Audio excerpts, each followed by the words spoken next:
What is something you would tell another surgical technician who's just kind of stumbling onto this idea of medical traveling and they're on the fence and they're not sure if they should go for it or not?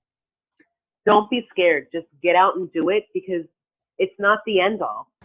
Hello everyone, my name is Dr. Dylan Collier. I'm a physical therapist and welcome to the New Medical Nomads podcast, where I get to document my journey as a medical traveler, as well as interview other experts within the traveling field.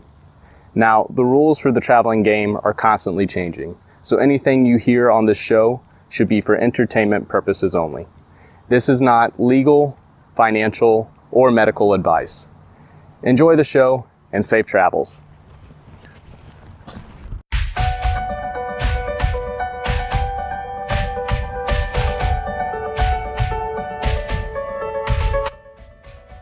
What is the biggest myth that you found with traveling? I don't know if there's a lot of myths kind of going on in the surgical tech career world, but I know with PTs, it's very, there's a lot of kind of pushback for people who want to do traveling straight out of school. I know it's a little bit different for your situation being in that profession, but. Why would there be pushback for PTs? Like, do they feel that you're not educated enough to know what to do, whether you're at home in your home city versus a different city? Because it's still the same. Right. I don't think it's so much being unable to handle the patient load, but being unable to be on your own. So a lot of people view this traveling PT thing as you're going to go to a new place. You're probably going to be the only PT there, which usually is false. That usually, if you have a good recruit, that's not going to happen. Right.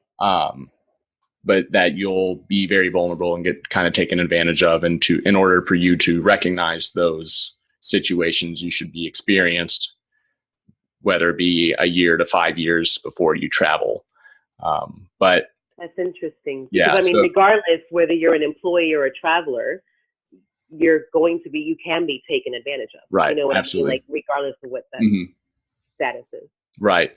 And that's kind of where I come from with I disagree with that, because you're getting a lot of experience with those interviews and seeing the contracts. But when you come out of school, you only get one shot, and right. We have a little bit of the business side of things, but not nearly enough to really arm you with information so that recognize everything coming in and you can kind of analyze everything. But that's hopefully what this podcast will kind of help with and aid with. But is there any myths like that for surgical technicians? So for me, I don't feel that I've ever experienced or heard of really any myths, except for when it comes to the traveler world. There are some recruiters or agencies that will tell you, oh, you can make this much. And I feel like that can be kind of like your last podcast that I saw with the RN with his wife, who travels with his wife. I'm sorry, I don't recall his name. But it was Andrew Craig. Yes, Andrew. So where he was saying, they could say, oh, you can, and I know I'm exaggerating, but you can make millions, and I've never been told that, but they just paint such a pretty picture until you actually get there, and for me, trust is huge, whether you're a traveler or an employee, because you still need to have that connection, I feel, with your HR or with your OR director, whatever specialty it is that you have, or whatever your title is. But again, for me, it was just, I'd say, not really a myth, just things to not be scared of. And I know I'm going in a completely different direction. No, that's fine. But it's okay to ask whatever you want to know. And if they give you some answer, whether it's a BS answer or they're actually telling you the truth and they're being genuine with you, just still ask for clarification, and I would hope that whoever your recruiter is wants for you to glean as much information from them as possible. Because all of this is a learning process. And I would hope that the recruiters feel that they're also learning from us. Because and I know, again, this is veering way off. TravCon is specific. It's mostly based, from my experience, I've only been to one. It's mostly geared towards nurses. whether you're an RN working as a circulator, so in the OR, an RN that scrubs, that does my position, but they're also not taught sterility or aseptic technique like I am, or not just me specifically, but STs. Or, you know, if you're a respiratory therapist, rag tech or x-ray tech, physical therapist, you know, I mean, there's just so many different avenues that you can go. And when it comes to TravCon, I felt it was mostly geared towards RNs for on any floor, whether you were med surg, ER, OR, etc. And so I found myself going up, and my first thing is, okay, do you only work with RNs or do you also work with CSTs? And there were a few that I had to explain or just tell them. They asked me, well, what's an ST?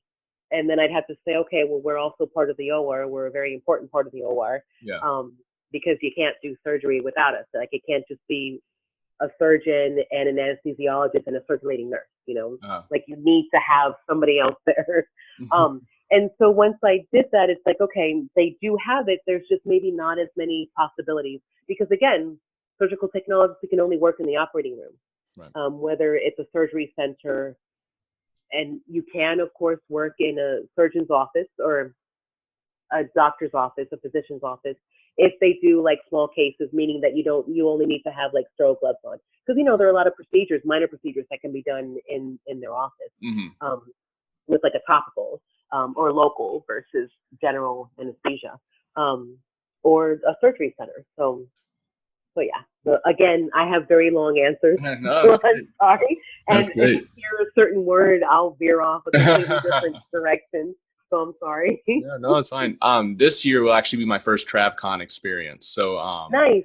one of my friends, Dr. Kelly Bird, we met and she's like, oh, you got to do this. And so I kind of like just blindly signed up for it. And I'm getting really excited because I keep hearing all this good info about it. But But you want to be a speaker there? Not a speaker. No, just attending. Well, they do have, by the way, they do have like so they're not in the so-called conference room, but they do have like little side meetings. So one of them that I wish that I would have caught, but I was actually watching Laura for the first time. It was on traveling with your pet, and I wish that I would have caught it, but it was just kind of like an impromptu thing. So do bring, you know, your laptop and that type of stuff just in case you're able to connect that way. Because there's going to be a lot of people that are there. And then definitely push your podcast. Okay. Well, thank you. Yeah, I had heard that. So most of the traveling community is mostly nurses. And I've heard like 90%. I don't know if that's right, but I don't know. that it's majority of nurses. And then there's you know, physical therapists. And I know we had met through online because I had put something about looking out for other PTs, OTs, and I didn't realize there's this whole other section out here with other professions that can travel. So it's really exciting, and I'm hoping to reach out to them and get them on the show too. How many traveling surgical techs have you met? I know you were working in that one facility that was mostly travelers, but is there a pretty good amount out there, or is there a pretty small knit group? There's a very large amount, because even when I was staff or employed with a certain facility, regardless of what city or state I was in, they almost always, especially if it's a teaching facility, they will almost always have a need for travelers in some respect or some entity, you know. So for example, the surgery center, I did my clinical when I was in, where I did my clinical is where I was hired. So that was my first job as a CST. And my final in school was my certification test. So the moment I graduated as a CST. It's not a requirement, but more and more places are moving towards that, where they only want certified surgical technologists. But anyway, I digress. And so for me, that was where I first met. It was at a surgery center, and I first met a traveling X-ray tech. And as soon as I would see, you know, that they just kind of came in whenever, I almost felt like they were a doctor, you know, because they kind of had their own schedule. That was my mindset. But they were actually an X-ray tech there in the facility. So I only saw them whenever they were needed in the operating room. And so anyway, I started talking to him, and I'd ask him all these ridiculous questions. And and he wasn't a local. He actually came in from Oregon, which, I mean, Seattle and Washington State and Oregon, they are brother and sister. But anyway, he just kind of opened my eyes to everything. And then that's when I started to see, oh, wow, so I can, I can go anywhere with this, including other countries. I haven't yet. But yeah, so I've always thankfully met plenty of like RNs or circulators that are travelers, X-ray techs, as well as surgical techs, and pharmacy techs are the four that I usually come connect with. Okay. And then, even though this is weird, I mean, of course, every hospital is very clicky, regardless of what service you're in, or what your position is. But for some reason, I've always clicked better or connected better with my circulators versus other surge techs. Okay. When we're in the OR, but then when we're outside of the OR, because you're not going to work with another scrub tech, I mean, it's usually just one-on-one. Got it. But you do need to have that connection with your circulator because you're scrubbed in. So you're as sterile as can be. And your circulator is the one that needs to go run and get anything that we're needing. And so if you're not prepared as a scrub tech and have everything available to where they don't, because a nurse should never have to leave the operating room, because then the moment they leave, that's when the phone rings, that's when all hell breaks loose and you just need something, and they're our lifeline because they're not sterile. So they can go get anything that the surgeon or myself is needing. Got it. So I don't know if maybe that's why I have that connection with them versus maybe another scrub tech. But of course, scrub techs stick together because we know the scrub tech life. Right. You're kind of talking about some of the clicks that go on within the hospital. And I feel like what you're doing is a lot more team-based than when compared to myself. I'm an outpatient. So although I'm working with a team, there's still a lot of autonomy with like my patients and my care. But you guys are all focused in on one patient. How are you received in a team like that? Are they used to travelers coming in, or are you like the new girl every time you walk in a room? So it's I've noticed, again, this is only my 4th contract, but it's very facility based. So when I was in Mount Vernon, I was the only traveler, and I was also the only person as a traveler that was in a room from like the moment I clocked in and set up and scrubbed in until I was relieved for lunch, which usually I had a start time of 6:30 in the morning. So I was hired on. I was brought on for 4:10. On average, I worked 4:12 to 4:13 a week, which, sure, I mean, it was great for pay, but I didn't want to work 4:12. For that, I could have done 3:12, or signed a contract for 3:12 and worked probably like 3:14 at that facility. And they didn't have everybody was on 12 or on 10. Nobody had a 5/8 schedule. So, and again, I was the only traveler, and I was the only person as a traveler that was always in a room. And it was frustrating when I would break in between, a case. So like we just finished a case and I'm getting ready to set up or take my dirty instruments to go down to decontam, and then, rush to drink water or rush to go use the restroom. And I would see the break room or lunchroom, cafeteria, whatever, full of my so-called fellow coworkers, and it's like, okay, nice that I still haven't been relieved for lunch yet, and it's only 2:00 in the afternoon, and I did start at 6:30 in the morning, and I would, I felt like I needed to ask permission to go to the restroom, and basically at that point I started telling them, look, at that point I was 42, maybe 43. Yeah, I was 42 years old. I'm like, look, I'm 42 years old. I'm not going to piss on myself. And excuse me for saying piss, but so I'm going to the restroom after I take my instruments, and I'm not going to be back in 5 minutes. It's like I'm going to wash my hands. I'm going to go to the restroom. I'm going to drink water, freshen up, do something, and then come back for this 5-hour case that I have to do, because I don't even know for sure if I'm late or I'm on call. I'm not going to get relieved, at 5 p.m. or 5:30.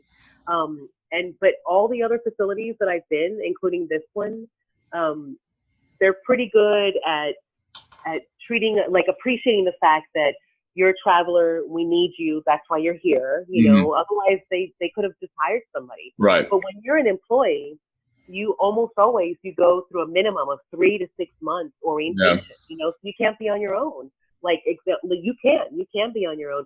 But when you're a traveler, again, like in the very beginning of this podcast, travelers should be ready to jump in at any given time, and as long as you know what their policy is, and you're going to do what their policy is. But yeah, it's every facility is different, but I've only had the one very negative experience as being a traveler. Okay. They didn't have that second or third shift. It was a community hospital, very, very small. As you know, in Mount Vernon, it's very small. It was faster for me to get to St. Louis to go to a PetSmart than it was for me to drive 55 miles to get to a PetSmart. So you were talking about traveling with your dogs and things like that. Can you talk a little bit about that with traveling with pets, and then also some things that you travel with that you think you absolutely need to have or that have really helped you along your journey, whether it been phone apps or just items themselves. I think Dr. Kellyberg talked about her cooking wares. Could be anything. Yeah. So for me, traveling with my dogs okay, let me back up. So I've traveled with the older one, with the 9-year-old. I haven't traveled with the puppy yet, but that's coming this November. So okay. She is in training right now. She's such a honey badger. But anyway, so when it comes to traveling with the dog, is making sure that I have all of their paperwork, or all of her paperwork basically readily available. So when it comes to an app, Cam Scanner is really good for uploading all kinds. Have you heard of it? Mm-hmm. I actually have it on my phone. Yeah, that is a great one. And it's actually connected with Zoom, I learned. I didn't know that before. Because remember when I asked you which Zoom is it, and there was a Zoom that came up. It was like Zoom /Cam Scanner or something like that.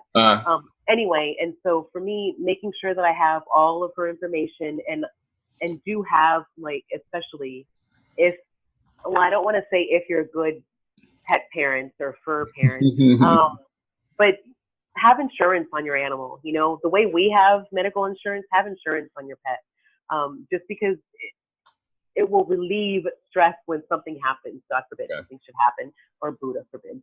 But anyway, and then I would have to go along with her as well when it comes to having cookware. There's just certain things. I don't eat meat, so I'm pescatarian. And it has to be wild caught. So for me, it's making sure that I can cook, if not vegetarian, then at least feel like I'm at home with my stuff. I love shopping on HSN or QVC just because they're great prices, Costco as well, great prices, and it's delivered to you, But then when it comes to apps, I love Waze when it comes to GPS. GPS, I've been told made up street that doesn't even exist. And it doesn't matter if it's an iPhone or Android, whatever. And so for me, Waze has always been great. I just wish that they were a little bit more on real time, instead of just kind of guesstimating. But unless they're hovering over you in a helicopter to tell what real time is, that's not going to happen. Right. And then Bring Fido is another great one, because I consider myself a beer connoisseur / snob. So it's all about craft beers, and I'm definitely a foodie. Now, what was that called again? Bring Fido. Bring Fido. Okay. It's great for if you're traveling with your dogs, for hotels, for restaurants, for breweries, anywhere that your dog is allowed, and if there's fees. Yeah, and so usually almost all, even if a brewery or a restaurant isn't, or a brew pub isn't on the Bring Fido app, I'll still call and ask, hey, if you've got a patio, do you allow dogs? Because even though you're around food, as long as they're well behaved. Yeah. But again, there are certain cities that are much more, and actually St. Louis is great when it comes to allowing dogs, because again, we're there often to see the games, and so every brewery and restaurant that we've gone to, whenever we're there in St. Louis, we've always brought our dogs. Yeah. As well as Dog Park Finder is another great website to find dog parks across the nation. All Trails is another really good one for like if you're outdoorsy, like in hiking. Uh-huh. And again, these are apps. Yeah, So Waze, I think I used All Trails when I was out in Springfield, Missouri, actually, for one of my clinicals. We were, me and the roommates were looking for trails to hike, and ended up being the app that we used. And it's nice because also if you're a mountain biker, it will tell you like where you can mountain bike versus like hiking, you know. But usually anywhere that you can snowboard or ski in the summer, you can go mountain biking there. So that's a plus. Oh, Netflix and Amazon. Like if you just want to stay indoors, I love having Netflix and Amazon. And then of course when it comes to like websites on Facebook, yours for one thing, which is great. Thank you. Seriously, like every Thursday, I don't know, I haven't noticed like a pattern for when you upload them, but every Thursday is my packing day when I go home to my Airbnb. And so that's when I'll pack my little bag and go ahead, you know, to come back. Because Friday, right after I go to work with my car packed, and then right after work, I drive back home. Got it. Anyway, and so Thursday nights are usually when I'm packing and stuff. That's when I'm watching you. Okay. And then of course Laura, Nomadic Hair, or Laura with Nomadic Hair, but on Facebook it's Laura Nomadic Hair, and then her Empowered website as well, because Empowered took away Recruiter, which is nice because, you know, I mean, you want to have a forum where, as a traveler versus a recruiter, where you can speak very honestly and openly, and just kind of let things marinate. You know, it's like instead of being or feeling that you're on the attack when it comes to, oh no, well that's not right. Okay, well that's not your right, but it's been our experience type thing. And so that's why I'm appreciative of her kind of changing things up and doing two separate. Absolutely. So, Just to tell the listeners a little bit more about the Cam Scanner app. So I found that when I was going through licensure, and so I'd passed my boards, and you had to apply for licensure for Missouri. Using that is basically you take a photo or a picture of a document, and it turns into a PDF. So it's a scanner in your phone, and then you just email that to yourself, and now you have your own scanned document. That way you're not running back to in my case, the physical therapy clinic I was at, trying to get all that, utilize their machines. Everything was just there on your phone. And then Waze is nice, which is a kind of like a Google Maps. They actually use Google Maps, but they also let you know it's a community app. So people can submit in there if there's a vehicle on the side of the road that's broken down, if there's an item in the road that you need to watch out for, or the bigger I use it. If you're speeding. The police, they also report if the police are on the side of the roads. And I found that when I was in Birmingham, Alabama, doing clinicals. And it was funny because at first when I started using it, it was kind of like your typical, watch out, there's blah, blah, blah in the road. And then it would say the same thing for police officers. It'd be like, watch out, there are police officers on the road. And they had to go back and change that because it was given almost a kind of a negative demeanor towards the officer. So now it just says officer ahead or something like that.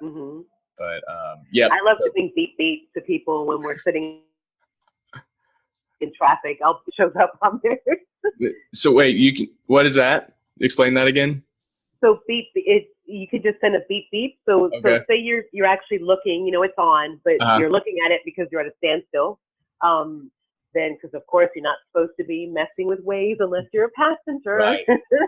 But anyway, and so it'll show like the icon for that person. So like for me, I'm a female ninja on mine. Okay. Only because they don't have like an actual elephant that I could pick. But anyway, and so whoever or whomever is using Waze or a Wazer, and they happen to be in front of you, behind you, or they're coming towards you in the opposite side, you can send them a beep beep, and it just lets them know, hey, I'm a fellow Wazer, you know, that's also dealing with this BS traffic as you are. So yeah, or you could actually, it's kind of like instant messaging or PMing them, where you could send them something directly. And just send them like a message type thing to say, hey, watch out, especially if you're ahead. You could say, watch out for this, versus putting it all out there for like if there's a hazard or something else that's coming up. Right. Absolutely. So it's a little bit more personalized because Got it. Got it. Yeah, I was not aware of that part of the app. That's fun. now you are. Yeah. So start beeping people. What is something you would tell another surgical technician who's just kind of stumbling onto this idea of medical traveling and they're on the fence and they're not sure if they should go for it or not?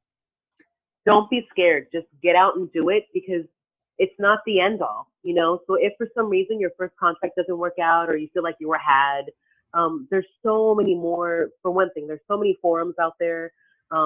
Just ask a basic question on there, even if you're not logged in, and I'm just going to use Facebook as an example, but even if you're not signed on to or a member of all these other forums, just put a question out there and somebody will see it, you know, and they can maybe answer whatever you've been wondering about. Again, it's not, if you're unhappy in your actual, like in your situation with your employer, then try at least one 13-week contract. Because again, after 13 weeks, it's over. There are some that you can do for just 8 weeks, but I've never signed up for that. For me, it's not worth it for just 8 weeks. I'll give you 3 months. And then once you've tried it, you can decide whether or not, you know, for one thing, if that agency is right for you or a good fit. And not just that, but just because one recruiter isn't good with that agency doesn't mean that the agency is shit or that the agency isn't worth it, you know, isn't worth your time. There could be there might just be one bad seed, or one black sheep, even though I'm a black sheep in my family, but in that group, you know, and there's huge turnover when it comes to recruiters that I'm seeing. The same with allied health. I mean, there's a lot of turnover, which is why you do have travelers, but try it at least once and then see if it's like, I wish that I would have done it sooner. I can't believe that I didn't do it when I first started thinking about it, which was I'm coming up on 9. So basically 7 years ago. I wish that I'd done it, but if I had, I wouldn't have had all these other experiences. So I'm glad that I did wait when I did, because I felt I'm certainly ready enough. And I don't have a problem jumping in and it's, what do you need me to do? Like on my day 1 with this facility, we had 1 day of orientation, which was literally on the computer, just doing a bunch of health streams, their version of health stream, which was, you know, all these things that they had assigned to us, classes. So like fire safety, all these other BS things that you have to do with every facility. But everybody who goes through orientation has to do that. And the very next day, I thought I was going to actually be in a room just to observe, because I didn't even see what any of their instrument pans look like. And for me, I like to go to the instrument room, so this way it's not a surprise when I pop open a pan. And I'm like, oh, so these are the instruments I have. Anyway, I was asked, because they were so shorthanded that day, I had to give 4 lunches that day. And I'm like, what? Well, I haven't even met any of these surgeons. I don't even know. I only know like 2 people's names. I knew the other 2 travelers that started on the day that I did. I knew the OR manager's name, and then I knew the educator's name, because she's the one that I had to meet on my day 1. And I was asked to give 4 lunches, but first I had to take my own lunch. It's like, okay, where's the cafeteria again? Where do I go get my lunch bag? You know, so just get out there and do it. And I feel that'll show you what you're made of. And it'll also show you exactly what you can handle, because nothing's going to be thrown your way unless you can handle it and figure it out. You'll learn your strengths that way, I think.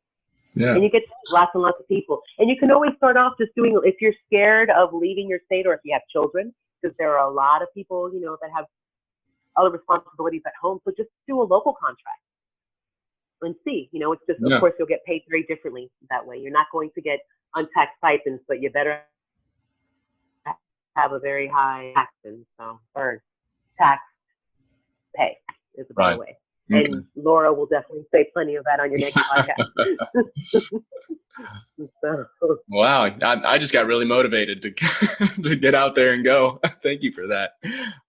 So you haven't done contracts? I thought you've done traveler. Nope. Really? Yep. So I started this. It's been my plan for about 3 years now. But when I graduated school, I was offered the opportunity to work with my friend because he was opening up his own business. Right. And I've always been kind of interested in the business side of things. So I wanted to go along that journey with him, and I was excited to start, and we get along really well. And it's just like palling around with a bunch of friends and treating patients at the same time. So it's super chill place to work, and I love it. But I gave him a year, and so that year's coming up in January. And so I started this about 6 months out and just kind of doing interviews along the way, and then I'll be able to kind of document my journey as I get started. Well, I'm excited for you then. Well, thank you. Because I knew I had seen on the one, I believe it was with Andrew, and you may have also mentioned it with the gal that's in LA. She's also a PT. Mm-hmm. Yep. Okay. And I still really, I don't know, even though I know that you're a recent graduate, I still for some reason thought that you had at least done one traveler. So this is awesome then that you're actually doing all of this fact finding before you go off and do it on your own. Yeah. So what a great opportunity to be able to work with someone that you get along with so well as your jumping off point. Right. Yeah. And I was super transparent with him, and that's just been the plan since day one. And he kind of took it as I just, I got to figure out a way to convince you otherwise and stick around. But I've been wanting to travel for a very long time now. So outside of St. Louis then? What is that? You want to go outside of St. Louis? Mm-hmm. Yep. Okay. Yep. So I'm actually from Southern Missouri and then moved up to St. Louis for school. I've been sticking here for, school's about 7 years long. So I've been here about 7 to 8-ish years. And then in between, I've gone out of the States just a little bit, went to Scotland and England, and then that was for study abroad. But other than that, just trying to take little trips. Been to California a couple of times, Colorado. Got some family in Florida. That's usually the place that I frequent. But just ready to get out and see all the things. Especially for winter. So that's good that it's ending in January, so you can have something ready to go somewhere warmer, maybe where there isn't snow or icicles when you wake up. Right. So that was all the questions on my list. Did you have anything that you wanted to tell the listeners? Anything else? Well, just kind of what my I'm into quotes. It's I don't know, it's I guess a nerdy thing. But anyway, two of my favorite quotes are do or do not, there is no try, and that's by Yoda. Which is great. And I don't know who my other one is, which you ended up liking on something that Laura had actually asked. It's like, and I'm not saying it verbatim, but or word for word, same thing.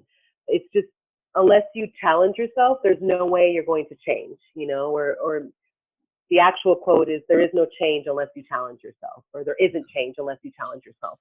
And so that's kind of how I kind of look at work every day anyway, whether I'm an employee or a traveler. But unless you get out there and try it at least once, then who's to say what your experience is going to be? Kind of like when people always say, oh, well, you should look up to see what the reviews are. Okay, great to read reviews, but everybody's experience is very different. What if you don't even have expectations? Then of course your experience is going to be different. So yeah, just get out there and do it, whatever it is, as long as you're not hurting anyone else or harming yourself. So, and that's coming from someone who's only a fur mama. So. Well, I'm not trying to be a parent. Well, thank you so much, Carissa, for coming on the show and telling me all about surgical techs. If any of the listeners have any questions for Carissa, or Carissa, how are you best contacted? I'll add you to the group and they'll be able to ask questions there, but is there any other way that you'd like for them to reach out to you? So certainly through Facebook under, Carissa Weller. And if not, then you can certainly instant message me. Okay. So, and I'll definitely get it there. Awesome. And then the group I was talking about, it's New Medical Nomads. It's a private group. That way, kind of like you were saying earlier, we can shelter some of the people new to traveling from all being bombarded from their recruiters until they're ready. Although recruiters are allowed to be in there, I'm hoping to have some on the show eventually. So it'll be heavily monitored though.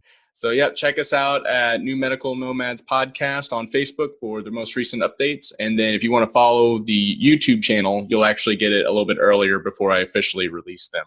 I'm aiming for one per week up until TravCon, which is in September. But then after that, it might taper down a little bit to about one every other week. But thank you again, Carissa, for joining us. Thank you, Dylan. It was great. Yeah. And you have a good, safe trip with your next contract. Thank you. You have a good week. Thank you. Bye. Bye.